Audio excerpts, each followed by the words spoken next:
Hello everyone. Don't forget to subscribe to our channel to hear more meaningful stories. It was just past 3 p.m. when the quiet of the downtown hospital's emergency hallway was pierced by an unexpected gasp. Nurses moved between rooms, their footsteps muffled by the soft hum of fluorescent lights overhead, the rhythmic beeping of monitors filling the air with a false sense of calm. The corridor was unusually still, almost eerily so, until the security guard at the front entrance froze, his gaze locked on the sliding glass doors. A small figure appeared in the doorway. A little girl, no older than 6, barefoot and trembling, shuffling slowly toward the hallway. Her pale pink dress clung to her swollen belly, the fabric stretched thin and fraying at the edges, as if it couldn't contain the pain that seemed to radiate from her small frame. She moved gingerly, one hand clutching her belly, the other hanging limply at her side, her face contorted with fear. Every step she took was labored, as though the weight inside her was unbearable. Her eyes darted nervously around the sterile, fluorescent-lit space, and her lips quivered as she fought to hold back tears. The sight of her alone, a tiny, vulnerable child, alone and in agony, shattered the silence of the hospital, sending a ripple of concern through the few people in the hallway. Behind the front desk, a young nurse stood up, her voice laced with worry as she called out, "Sweetheart, are you okay?" But the girl didn't respond. She only took a few more steps forward before she stopped, her chest heaving as if she could barely breathe. Her fingers dug into the fabric of her dress, her body tense with pain, and then, as if the weight inside her shifted, she whimpered, a soft, pitiful sound that seemed to freeze time. Dr. Emily Carter had just stepped out of a patient's room when the sudden commotion caught her attention. Her eyes snapped to the little girl, standing motionless, her body trembling, her face pale with fear and pain. Without thinking, Emily rushed toward her, her heart pounding in her chest as she reached the child just in time to catch her when her knees buckled. The girl's weight was like dead weight, her small frame shaking uncontrollably. Emily gently lowered her to the floor, her hands hovering over the child's body, trying to steady her. The moment her hands brushed against the girl's belly, she felt it. A hard, unnatural distension, unlike anything Emily had ever encountered. It wasn't the softness of pregnancy, nor the familiar bloating of a simple stomachache. It was something far more sinister. The girl's breath came in shallow gasps, her tiny hands clutching at Emily's coat as if her grip was the only thing keeping her tethered to reality. "What's your name? Where's your mom or dad?" Emily asked quickly, her voice gentle but filled with urgency. But the girl just shook her head weakly, tears rolling down her face. Emily's heart sank as the child sobbed, barely able to speak. "I don't know," she whispered between her sobs. "They told me not to talk." The words sent a chill down Emily's spine, and she knew in that moment that something far darker was at play. Whoever they were, they had not just abandoned this child, they had used her in ways that made Emily's blood run cold. A nurse appeared at her side with a gurney, and together they carefully lifted the girl, her body limp and shaking with each movement. They wheeled her down the hallway, the hospital staff and visitors parting like the Red Sea, confusion and fear written across their faces. Inside the trauma room, chaos erupted, but it was controlled. The team worked swiftly, the room alive with the sound of beeping monitors, the hum of machines, and the frantic calls of the medical staff. Dr. Carter stood beside the bed, rubbing the girl's hand gently as she whispered assurances she didn't fully believe herself. "You're safe now, sweetheart. I promise."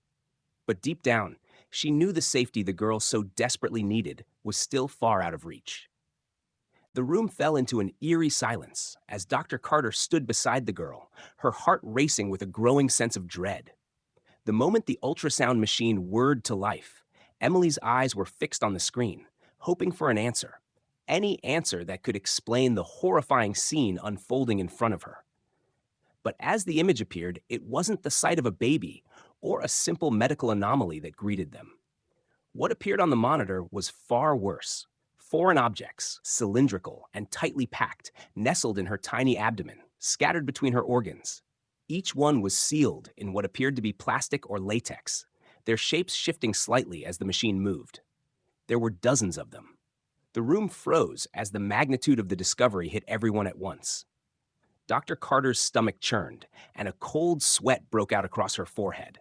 The girl had been used as a mule, a human vessel for something far more sinister than anyone could have imagined. "What are they?" whispered a nurse beside her, her voice trembling.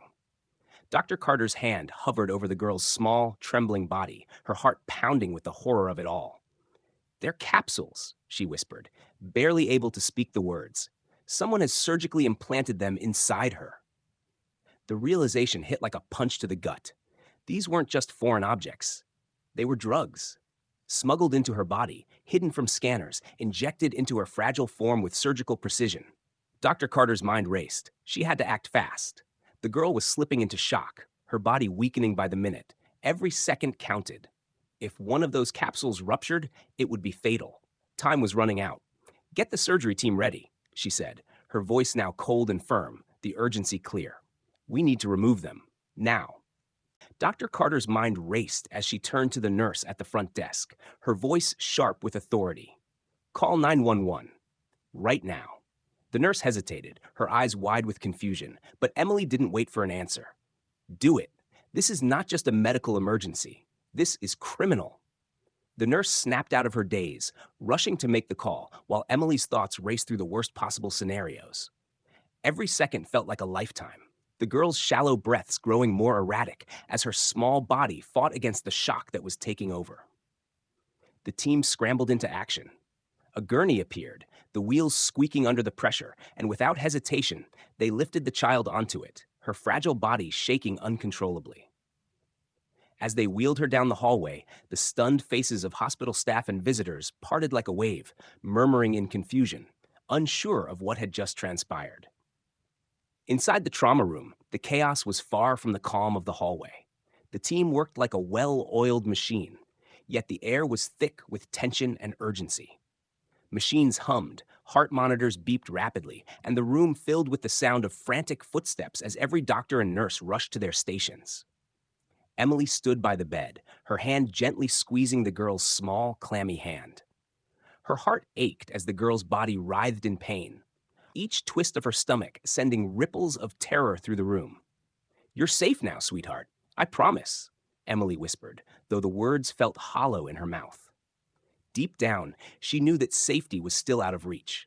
The girl was slipping further into a perilous state, her blood pressure plummeting, her fever climbing dangerously. Emily forced herself to focus, pushing aside the crushing fear as the trauma team prepped the girl for surgery. They had to get those capsules out and fast. The longer they waited, the greater the risk of rupture, and with it, death. "We're going into surgery now," Emily commanded, her voice trembling only slightly as she turned to the anesthesiologist. "Get her under and make it fast. No sudden movements. We can't afford to let anything shift inside her." The team moved with practiced precision, scrubbing in with a sense of urgency that mirrored Emily's own panic. The lights in the operating room flickered overhead as they prepared to dive into the unknown depths of the little girl's body, not knowing just how much horror awaited them beneath the surface. The operating room was a whirlwind of motion, the sterile smell of antiseptic filling the air as Dr. Carter's hands moved with steady precision, cutting through the girl's skin. The first incision was clean, but the moment the layers of tissue parted, the room was filled with a collective gasp. Inside her small, fragile body was a nightmare that no one had prepared for. Capsules, dozens of them, were packed tightly between her organs, their smooth, cylindrical shapes glistening in the harsh surgical light. Each one, about 2 inches long, was wrapped in a slick, plastic-like material, almost melted shut at both ends. They were packed in like sardines, forcing the organs into unnatural positions, and Dr. Carter could feel the weight of the horror settling over the room. One capsule was pressed uncomfortably against the child's intestine, almost tearing it open, while another was lodged behind her liver, dangerously close to vital blood vessels. "She could have died in her sleep," a nurse whispered, her voice trembling as she looked at the sheer number of capsules they were about to remove. But Emily didn't respond. Her focus never wavered. Each capsule had to come out, no matter what. She grabbed the first one with her gloved hands, pulling it free from the child's body with careful precision. The latex casing felt slick and unnatural as it came out, And when it finally fell into the metal tray, the room seemed to exhale in unison. Inside, the powdery substance was a sickening shade of light brown. Her heart pounded as she reached for the next, and then the next, the pile of capsules growing steadily, each one more horrifying than the last. 20, 30, 35, 47, 52. Dr. Carter's hands were shaking by the time the final one was removed, and the sheer weight of what they had just uncovered hit her like a punch to the gut. The girl, barely more than a child, had been used as a human drug mule, her tiny body packed with lethal cargo. As Emily wiped sweat from her forehead, the room stood still in a stunned silence. They had removed the drugs, but the question that lingered was far more sinister. Who would do this to an innocent child? A ghost of a girl, no identity, no family, no history, just a victim of a merciless trade. Dr. Carter's mind raced, but she didn't let herself pause for even a moment. They had a life to save, and the girl's fight wasn't over yet. The room hummed with frantic energy as Dr. Carter stepped back, her eyes scanning the monitors, the girl's vital signs teetering dangerously on the edge. Her tiny chest rose and fell with shallow, ragged breaths, the ventilator hissing in the background. The anesthesia team worked swiftly, their hands moving like clockwork as they adjusted the IV, setting everything up for the delicate procedure that lay ahead. The girl was slipping fast, her body already in shock, her temperature spiking higher with each passing second. The clock was ticking. Every minute they wasted was a gamble with her life. Dr. Carter forced herself to breathe, her hands steady despite the chaos unfolding around her. "We don't have time to waste," she said, her voice calm but edged with an intensity that brooked no argument. "Get her under now. We can't afford a single moment of delay." The anesthesiologist nodded, and in one fluid motion, the girl's limp body was carefully positioned, her arms strapped gently to the surgical table. The machines whined softly, the heart monitor beeping in the steady rhythm of someone fighting to hold on to life. The lights above them flickered as Dr. Carter's hand hovered over the scalpel. Every muscle in her body coiled tight with anticipation. Without a word, she made the first incision, the blade slicing through the soft skin with practiced ease. The room was filled with the sound of the surgical instruments, each step drawing them closer to the grim reality that awaited them beneath the surface. Layer after layer, they peeled back the child's fragile body, each movement deliberate and controlled. When the tissue finally gave way, the true extent of the horror was laid bare. The capsules were packed in so tightly, they had distorted the girl's organs, creating a nightmarish scene of calculated cruelty. Each capsule they removed was a tiny piece of the puzzle, a puzzle that painted a chilling picture of exploitation. The team worked in absolute silence, each doctor and nurse knowing that any mistake, any misstep, could cost the girl her life. The final capsule came free with a soft pop, its slick, rubbery casing sliding out of her body with sickening ease. Dr. Carter's hands trembled as she wiped the sweat from her brow, the weight of what they had just uncovered pressing down on her chest. The room was still now, a silence that felt heavy with the truth of what had been done to this child. Yet the girl's battle wasn't over, not by a long shot. They had to keep her alive, and Dr. Carter wouldn't rest until she did. The hours that followed felt like an eternity, but as the girl slowly stirred, her eyelids fluttering open, a wave of relief washed over Dr. Carter. The machines surrounding the bed beeped steadily now, a gentle rhythm that matched the girl's quiet breaths. Her fever had broken, her body no longer trembling with the same unbearable heat that had ravaged her moments before. Dr. Carter sat by her side, her hands still clasping the girl's, offering comfort where words had failed. The girl's eyes blinked slowly, her vision blurry as she gazed up at the ceiling, confused but alive. "You're safe now," Emily whispered, her voice soft and reassuring, but her heart ached as she saw the flicker of uncertainty in the girl's eyes. "Is it gone?" The question was barely audible, but it was filled with so much raw fear and hope that it pierced through Emily's hardened exterior. She nodded gently, brushing a strand of hair from the girl's forehead. "It's all gone. You were so brave."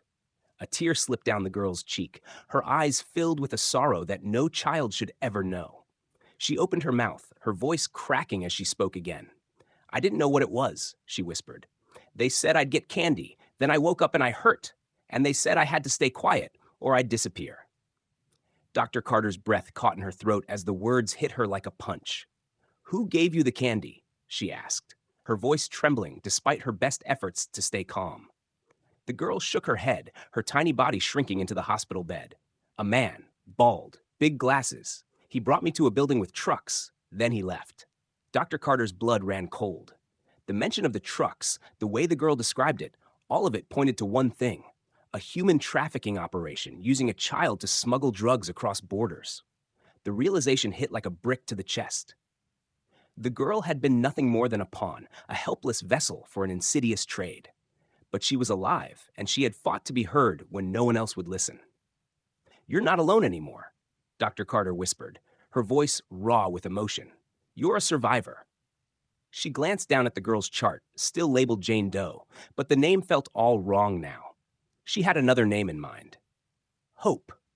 Because despite everything she'd been through, despite the horror she carried inside, what had emerged was her strength, her will to survive.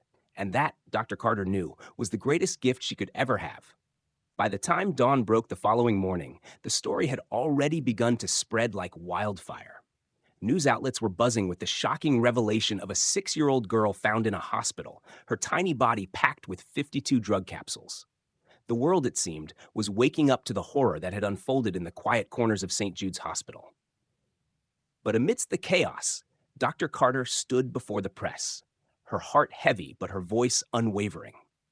She took a deep breath, fighting back the tears that threatened to spill as she spoke about the little girl, about Hope, the name she had chosen for her, the survivor who had run toward help when she could have run anywhere else. The cameras flashed, the microphones thrust in her direction, but Emily's eyes never wavered from the girl who had been smuggled across borders, used as a tool in a cold and cruel scheme. "This child didn't just survive," Dr. Carter said, her voice steady, strong. "She fought to be heard. She was abandoned, used, and yet she ran toward us. She didn't stay silent. She saved herself. And now she's safe." The press conference was a whirlwind, but Emily's words carried the weight of truth that no sensational headline could ever overshadow. The authorities had already begun their investigation, the search for the man who had left the girl in that cold, sterile hospital room. Security footage was being reviewed, the man's face now etched in the minds of law enforcement, the manhunt already underway. But for now, at that moment, the girl was safe. She was no longer just a nameless, faceless victim. She was a symbol of survival, of courage, and of the strength that resides in even the most fragile of bodies. That night, Dr. Carter sat by her bedside again, watching over her as she slept peacefully for the first time since the nightmare began. Emily's hand gently brushed the girl's forehead, her heart swelling with pride and relief. "You're safe now," she whispered, her voice barely audible. "You're safe." The girl stirred in her sleep, her lips curling into the faintest smile. It was a small, fleeting gesture, but it was all Emily needed to know that, despite everything she had endured, hope was finally beginning to heal. And for the first time in a long time, the world felt just a little bit brighter. This story is a powerful reminder of the strength of the human spirit, even in the face of unimaginable adversity. It highlights the courage of a young girl who, despite being exploited in the cruelest way, found the strength to run toward help, ultimately saving her own life. Her survival is a testament to resilience, and her story shows us the importance of being brave and speaking up when it matters most. If you were moved by her story, please consider subscribing to our channel for more emotional, dramatic, and inspiring tales. Your support means the world, and together we can keep sharing these powerful stories. Don't forget to hit the notification bell so you never miss an update. Thank you.